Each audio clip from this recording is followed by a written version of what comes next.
Symphony Z30 Pro এর আগে আমরা Symphony Z30 রিভিউ দিয়েছিলাম এবং প্রচুর মানুষজন ভিডিও দেখেছিলেন। তো এই স্মার্টফোনটাতে কিছুটা আপগ্রেড এসেছে অবশ্যই, যেমন এটাতে রয়েছে 4GB র্যাম, 64GB রম, 3টা ক্যামেরা রয়েছে, এর মাঝে একটি আবার ওয়াইড অ্যাঙ্গেল লেন্স, এবং এই স্মার্টফোনের মূল্য হলো 10,890 টাকা। রয়েছে ভালো একটি ডিসপ্লে, রয়েছে সুন্দর ডিজাইন। তো সব কিছু মিলে এই প্যাকেজটা আসলে কেমন হবে সেটা জানবো আজকের এই ভিডিওতে। কেন আপনি কিনবেন, কেন আপনি এর থেকে দূরে থাকবেন, চলুন শুরু করা যাক। পুরো ভিডিও নিয়ে আমি স্যাম থাকবো আপনাদের সাথে। আপনারা দেখছেন SamZone। যারা নতুন রয়েছেন চ্যানেলটি সাবস্ক্রাইব করে আমাদের সাথেই থাকুন। শুরুতেই বক্স কন্টেন্ট। অবশ্যই স্মার্টফোনটি রয়েছে এবং এটাকে প্রোটেক্ট করার জন্য একটি কেস দিয়ে দেওয়া হয়েছে, এবং আমার মনে হলো বেশ কিছু দামি ফোনের চাইতেও এর সাথে যে কেসটি রয়েছে এটা যথেষ্ট কোয়ালিটিফুল। রয়েছে একটি ইয়ারফোন এবং রয়েছে 10 ওয়াটের চার্জার। এই হচ্ছে মূলত মেইন বক্স কন্টেন্ট। ওকে, সরাসরি স্মার্টফোনটি। মোবাইল ফোনটি দেখুন ঠিক আগের মতোই, Symphony Z30-র মতোই। ডিজাইনের দিক থেকে অলমোস্ট সেম। আসলে Symphony Z30 বা Z30 Proর ডিজাইনটা খুবই দারুণ রাখা হয়েছে, এটা স্বীকার করতেই হবে। ব্যাক সাইড দেখতে একদম গ্লাসের মতো লাগলেও এটা আসলে প্লাস্টিকেই তৈরি, তবে দারুণ একটা ফিল দেয় অবশ্যই। কিন্তু এটা অবশ্যই ফিঙ্গারপ্রিন্ট ম্যাগনেট, আর যেহেতু এটা প্লাস্টিক অবশ্যই স্ক্র্যাচ পড়ার সম্ভাবনা রয়েছে, তাই অবশ্যই সাথে থাকা কেসটি ব্যবহার করুন। রেগুলার পোর্টস অ্যান্ড বাটন সব কিছুই রয়েছে, যেমন রাইট সাইডে রয়েছে home button, volume rocker, left সাইডে রয়েছে ডেডিকেটেড সিম কার্ড স্লট, যেখানে 2টি সিম প্লাস একটি মেমোরি কার্ড ব্যবহার করতে পারছেন, এবং ঠিক এর নিচে আরও একটি বাটন লক্ষ্য করা যায়, যেটা দিয়ে সরাসরি আপনি গুগলকে ট্রিগার করতে পারছেন, গুগল অ্যাসিস্ট্যান্ট। উপরের দিকে এসে আমি জাস্ট অবাক হয়েছি। রয়েছে 3.5mm হেডফোন জ্যাক, তার পাশেই রয়েছে noise cancellation mic, secondary noise cancellation mic, এবং আরও অবাক করা বিষয় হলো এয়ারপিসের ঠিক রাইট পাশেই রয়েছে নোটিফিকেশন লাইট। মানে এই যে দুইটা জিনিস দিয়েছে, যেটা এই বাজেটের আমরা মনে হয় না এখন আর কোনো ফোনে দেখতে পাই, নোটিফিকেশন লাইট এবং সেকেন্ডারি নয়েজ ক্যান্সেলেশন মাইক। ফোনটার নিচে রয়েছে micro USB port, primary microphone এবং স্পিকার গ্রিল। তো মাইক্রো ইউএসবির বদলে ইউএসবি টাইপ সি দিলে মনে হয় কোম্পানিগুলো এখন দিতে পারে বা দেওয়া উচিত বলে আমি মনে করি। Finally design and build quality নিয়ে আমি বলবো এটা এই বাজেটের অন্যতম সেরা লুকসের একটি স্মার্টফোন অবশ্যই, বিশেষ করে এর রেয়ার প্যানেলের জন্য। সেটা দেখতে অলমোস্ট গ্লাস লাগছে, দেখতে অবশ্যই ভালো লাগবে। আর এর থিকনেসটা অনেক বেশি নয়, 8.9mm। যেহেতু ব্যাক সাইডটা আসলে ফ্ল্যাট, সো দেখে আর কি এই কারণেই ভালো লাগে, আর হাতে নিয়ে ততটাও ভারী হয় না। সো ডিজাইন অ্যান্ড বিল্ড কোয়ালিটিতে অবশ্যই এই বাজেটে 10-এ 9 দেওয়া যায়। মোবাইল ফোনটির রেয়ার প্যানেলে রয়েছে ফিজিক্যাল ফিঙ্গারপ্রিন্ট স্ক্যানার, যার পজিশন আমার হাত অনুযায়ী ঠিকঠাক মনে হয়েছে, এবং এটা অবশ্যই অ্যাকুরেট, তবে কিছুটা ডিলে লক্ষ্য করা যায়। Symphony Z30 Pro এর ডিসপ্লে হিসেবে রয়েছে 6.52 ইঞ্চ ইনসেল HD+ রেজুলেশনের ডিসপ্লে। এই বাজেটে HD+ হবে এটা খুব স্বাভাবিক, তবে হ্যাঁ, এই ডিসপ্লেটার একটা বিশেষ গুণ রয়েছে, তা হলো এতে আমরা 450 নিটস ব্রাইটনেস পেয়ে যাচ্ছি। এর ফলে একদম সানলাইটেও ডিসপ্লেটা বেশ ভালোভাবে ভিজিবল ছিল। হ্যাঁ, যদি আরও বেশি দামি ফোনের সাথে কম্পেয়ার করি তাহলে অবশ্যই এর ডিসপ্লের মানে ব্রাইটনেস যেটা সেটা কিছুটা কম মনে হতে পারে, কিন্তু যে বাজেটের ফোন সেই বাজেটে যদি কম্পেয়ার করেন তাহলে দেখা যাবে আরও অনেক ফোনেই এর চাইতেও কম ব্রাইটনেস থাকে। সো এই দিক থেকে এগিয়ে থাকছে একটু অবশ্যই। আর শার্পনেসের যে বিষয়টা আসছিল, HD+ রেজুলেশন, বিগ ডিসপ্লে, সেই হিসাবে একটা ঘাটতি থাকবে। কিন্তু ডিসপ্লের কালার বা সাইড এরিয়া থেকে যখন আপনি দেখতে যাবেন কোনো ধরনের শিফটিং লক্ষ্য করবেন না, এ সমস্ত কারণে আবার আপনার কাছে অবশ্যই ভালো লেগে যাবে। যেহেতু বেশ কালারফুল ডিসপ্লে, যারা কন্টেন্ট লাভার রয়েছেন তাদের আশা করছি এমন ডিসপ্লেই পছন্দ হয়ে যায়। আর এর ডিসপ্লেতে থাকছে একটি ওয়াটার ড্রপ নচ, তবে পাঞ্চল দেওয়া গেলে দেখতে অবশ্যই আরও বেশি ভালো লাগতো। ডিসপ্লের চিন বা ভেজেলস এই বাজেটের অন্যান্য ফোনের সাথে কম্পেয়ার করতে গেলে একদম অ্যাভারেজ, তবে নিচের দিকের চিনটা আরেকটু ন্যারো রাখা গেলে দেখতে আরও বেশি ভালো লাগতো।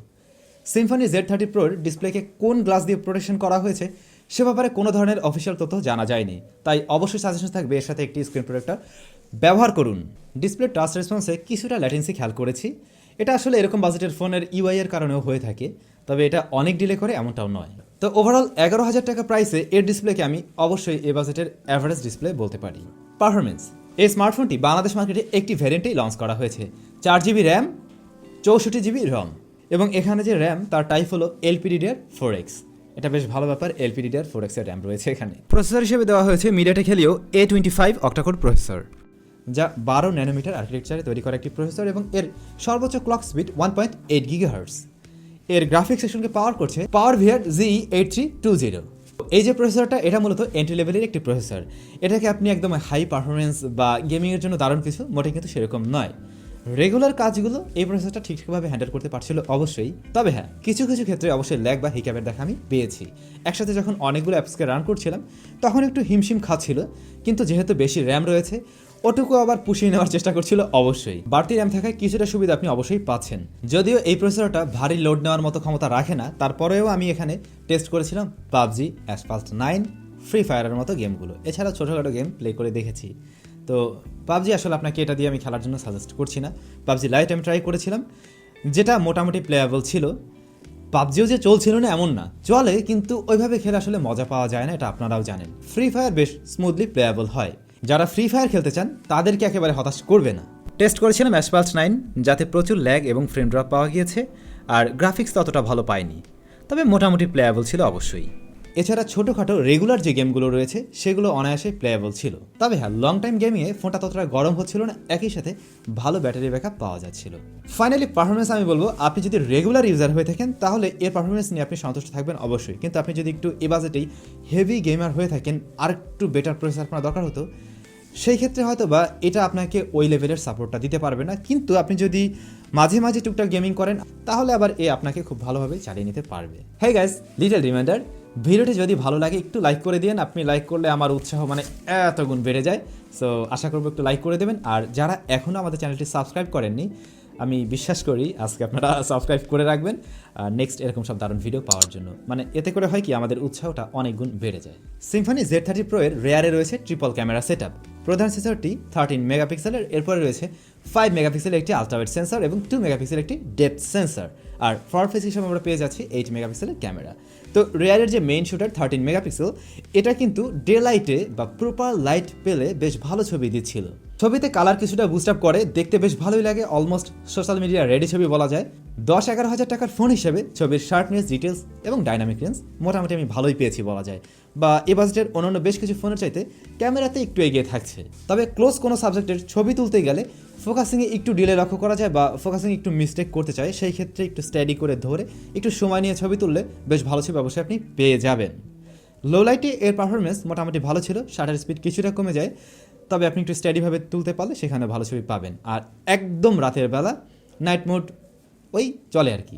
ভালো বিষয়, এ বাজেটেই রয়েছে একটি ওয়াইড অ্যাঙ্গেল লেন্স, যদিও সেটা 5 মেগাপিক্সেল, তারপরও দিয়েছে এটাই বেশি, যার কোয়ালিটি একদম প্রপার লাইট পেলে মোটামুটি ভালো পাওয়া যায়। তবে লো লাইটে এটা খুব বেশি ভালো পারফর্ম করে না, কিন্তু ডে লাইটে মোটামুটি বেশ ভালো ছবি দিচ্ছিল অবশ্যই।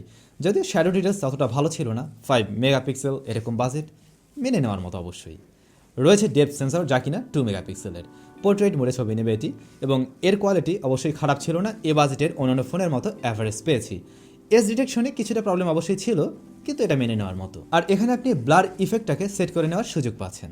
এই স্মার্টফোনের মেইন ক্যামেরা দিয়ে ভিডিও রেকর্ড করা যাবে সর্বোচ্চ 1080p 30 fps এ।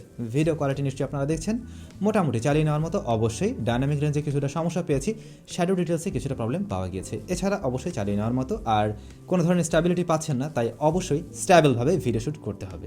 এতে রয়েছে 8 মেগাপিক্সেলের একটি ফ্রন্ট ফেসিং ক্যামেরা, যা প্রপার লাইটে বা সরাসরি সানলাইটে মোটামুটি বেশ ভালো ছবি দিচ্ছিল, কিন্তু ডাইনামিক রেঞ্জ এখানেও আরেকটু বেটার হওয়া উচিত ছিল। আর যখন কিনা আপনি লো লাইটে চলে আসবেন, ছবিটাকে একটু সফট করে দেয়, তো যেটা দেখতে খারাপ লাগে না। আর এমনিতে বলা যায় একদম প্রপার লাইটিং কন্ডিশনে এর থেকে আপনি ভালো ছবি অবশ্যই পেয়ে যাবেন। তো এই ছিল এই স্মার্টফোনের ক্যামেরার বিষয়বস্তু। মোবাইল ফোনটির ব্যাটারি হিসেবে রয়েছে 5000 mAh ব্যাটারি, আর এর বক্সেই দেওয়া হয়েছে 10 ওয়াটের চার্জার। ওই চার্জারটি দিয়ে এই স্মার্টফোনটি ফুল চার্জ করতে সময় লেগে যাচ্ছিল 3 ঘন্টারও একটু বেশি সময়, 3 ঘন্টা একটু প্লাস প্লাস বলা যায়। আর ব্যাটারি ব্যাকআপের ক্ষেত্রে আমার মনে হয় যারা কিনা একদম রেগুলার ইউজার রয়েছেন তারা খুব সহজেই এই ফোনটা আপনি 1.5 দিন প্লাস সময় ব্যবহার করতে পারবেন, প্রায় 2 দিনের মতোই। আর যারা কিনা একদম হেভি ইউজার রয়েছেন, সারাক্ষণ ভিডিও দেখবেন, তারাও একদিন অনায়াসে এই ফোন দিয়ে কাটিয়ে দিতে পারবেন। মিডিয়াম ব্রাইটনেসে আপনি প্রায় 12 থেকে 13 ঘন্টার মতো ভিডিও প্লেব্যাক পেয়ে যাবেন। স্মার্টফোনটিতে প্রয়োজনে প্রায় সমস্ত রকম সেন্সর দেওয়া হলেও জাইরোস্কোপ সেন্সর দেওয়া হয়নি। আর এর টেস্ট করা হয়েছিল স্পিকার কোয়ালিটি, যেটা মোটামুটি বেশ লাউড অ্যান্ড ক্লিয়ার। ফুল ভলিউমেও তেমন কোনো ডিস্টরশন লক্ষ্য করিনি, তবে লাউডনেস আরেকটু থাকলে অনেকের হয়তো কাজে লাগতে পারতো যারা মুভি টিভি দেখেন আর কি। তারপরে এটা খারাপ নয় অবশ্যই। আর এর ইয়ারপিসের সাউন্ড কোয়ালিটি টেস্ট করা হয়েছিল, যেটাও বেশ ভালো পেয়েছি, কোনো ধরনের সমস্যা হয়নি, নেটওয়ার্কজনিত কোনো প্রবলেম পাওয়া যায়নি, সিম কানেকশনেও কোনো ধরনের প্রবলেম হয়নি, ওয়াইফাই ডাটা কানেকশন এবং লোকেশনজনিত কোনো ধরনের প্রবলেম পাওয়া যায়নি। তো ওভারঅল এই ছিল এই স্মার্টফোনের মেইন বিষয়বস্তু। এখন যে দাম, সেই হিসেবে আমরা আসলে কী পাচ্ছি আর কোন কোন জিনিস কম পাচ্ছি, কারা কিনবেন কারা কিনবেন না। দাম বিবেচনায় এর যে ডিজাইন অ্যান্ড লুকস, এটা একদম দারুণ রয়েছে অবশ্যই, এটা মানতেই হবে। তারপরে এই স্মার্টফোনের যে ক্যামেরা, সেটাকে আমি বলবো এই বাজেটের বেশ কিছু ফোনের চাইতে একটু এগিয়ে থাকছে অবশ্যই। ক্যামেরা কোয়ালিটি নট ব্যাড, ভালোই রয়েছে। আর এর যে ডিসপ্লেটা, সেটা আবার ব্রাইটনেসের দিক থেকে অবশ্যই এগিয়ে থাকছে, অন্যান্য বিষয়ে অলমোস্ট অ্যাভারেজ রয়েছে। প্রসেসরের পারফরমেন্স আরেকটু বেটার কিছু দেওয়া গেলে অবশ্যই ভালো হতো। সেই ক্ষেত্রে যারা এই বাজেটে আরেকটু মানে একটু গেমার টাইপের রয়েছেন তাদের হয়তো কাজে লাগতো, কিন্তু আপনি যদি রেগুলার ইউজার হয়ে থাকেন দেন এটা আপনার জন্য ওকে। ব্যাটারি ব্যাকআপ ভালো পেয়েছি, কিন্তু চার্জারটাকে যদি 15 ওয়াট দেওয়া যেত সেই ক্ষেত্রে আর একটু দ্রুত সময় হয়তো এটাকে চার্জ করা যেত। এখন এই সিদ্ধান্তটা আপনিই খুব ভালোভাবে নিতে পারবেন যে এটা আপনার জন্য ঠিকঠাক রয়েছে কিনা, এর কোন কোন ভালো বিষয় আমি পেয়েছি, কোন কোন খারাপ বিষয় আমি পেয়েছি, বা কোনটা একটু উইক মনে হয়েছে, সমস্ত কিছু কিন্তু শেয়ার করলাম। এখন আপনার সাথে যদি ম্যাচ করে দেন আপনি নিয়ে নেন, আর যদি মনে করেন না এই বিষয় আমার সাথে ম্যাচ করছে না দেন আপনি এটা আর নিয়েন না।